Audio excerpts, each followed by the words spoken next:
माझं नाव ज्ञानेश्वर बोडके। मी पुणे मान तालुका मुळशी येथला एक शेतकरी आहे। आम्ही गेल्या 20 वर्षापासून भाजीपाला, धान्य, दूध आणि फळं याचं सेंद्रिय पद्धतीने उत्पादन करतो आणि सर्व शेतमाल महिला बचत गटांमार्फत घरोघरी पोचवतो। या कामामध्ये आम्हाला सगळ्यात महत्त्वाचा प्रश्न होता, गेल्या 10 वर्षापूर्वी तो पाण्याचा प्रश्न होता। आम्हाला सगळ्यांना थोडं पाणी लागतं, पण हे सगळं बोरवेलचं पाणी आहे आणि बोरवेलच्या पाण्याचा TDS खूप जास्त, म्हणजे अगदी 850 ते 1000च्या आसपास आहे। त्याच्यामुळं पांढऱ्या मुळांची वाढ न होणं, खूप प्रॉब्लेम, उगवणूक न होणं, बियांची माती खराब होणं, अशा अनेक प्रॉब्लेम येत होते। मग त्यासाठी काय करायचं, तर खूप मोठ्या प्रमाणावरती बाजारामध्ये महागड्या पद्धतीच्या ह्या सगळ्या RO आणि या सिस्टम होत्या शेतीसाठी, पण त्या शेतीसाठी परवडत नसल्यामुळं ऑटोफिल सिस्टमबरोबर आमचं बोलणं झालं आणि त्यांनी 10 वर्षापूर्वी साध्या पद्धतीचं एक वॉटर कंडिशनर बनवून दिल्यानंतर सगळ्या पिकांची अवस्था आम्ही त्यांना दाखवली, तर पिकांमध्ये 20 ते 30% फरक झालेला होता। पांढऱ्या मुळांच्या वाढीमध्ये पण फरक झालेला होता।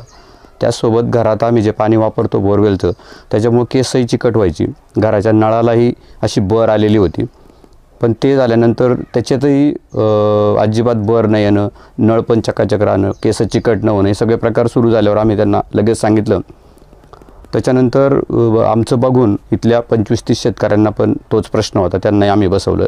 एकदम अगदी कमी बजेटमधलं हे सिस्टम असल्यामुळं आणि 25-30 वर्ष या सिस्टमला काय होत नसल्यामुळं शेतीसाठी आणि घरातही खूप चांगली उपयोगाची सिस्टम आहे। मग काही पुन्हा एकदा त्यांनी येऊन चेकिंग केलं, TDS किंवा अजून याच्यात काय बदल करता येईल का म्हणून त्यांचं हे पूर्ण मशीन अपग्रेड झालं आणि 3 वर्षांनी आमच्याकडे पुन्हा एकदा दुसरं मशीन आलं आणि आत्ता पुन्हा 3 वर्षांनी अजून एकदम चांगल्या पद्धतीचं मशीन आलं।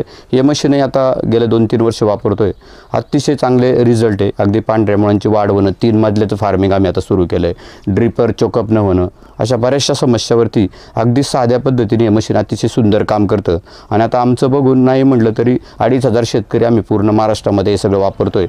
ज्यांना विहिरीच्या ज्या पाण्यांना प्रॉब्लेम आहे त्या ठिकाणी हे मशीन आम्ही बसवतो आणि आमचं शेतीचं काम म्हणजे पीक खूप सुंदर येतं, चांगल्या पद्धतीचं येतं आणि जे प्रॉब्लेम होते ते सगळे दूर झाले।